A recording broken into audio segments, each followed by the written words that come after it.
Dans 1 Corinthiens au chapitre 1er, nous voyons que c'est Paul qui est le fondateur de cette église. Comment mener cette nouvelle vie en tant que chrétien?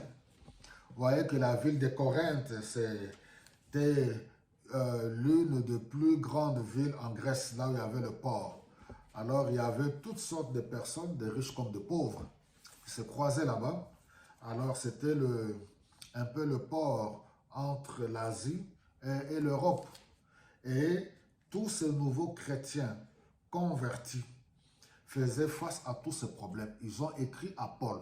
Et Paul étant leur père dans la foi, c'est-à-dire celui qui a fondé l'église, il devait leur écrire, répondre à toutes sortes de questions sur le célibat, le mariage, la sexualité, voilà, le rapport entre les chrétiens et l'argent, la vie après la mort. Donc, il fallait leur expliquer. Alors, aujourd'hui, en tant qu'enfants de Dieu, nous faisons face à toutes ces choses-là. Et pour avoir les réponses, nous avons la parole de Dieu. Un vrai enfant de Dieu converti doit recourir à la vie chrétienne, doit recourir à la parole de Dieu. Parce que quand on devient enfant de Dieu, c'est toujours Paul qui écrit dans Corinthe. Si quelqu'un est en Christ, il est une nouvelle créature. Voici toutes choses, les choses anciennes sont passées et voici toutes choses sont devenues nouvelles.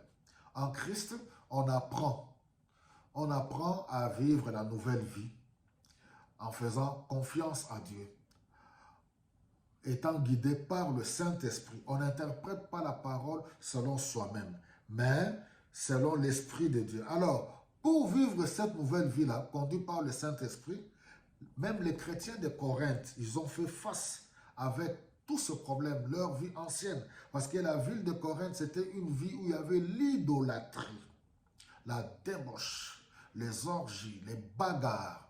Vous comprenez un peu? Alors, cela n'a pas changé. Il n'y a rien de nouveau sous le soleil.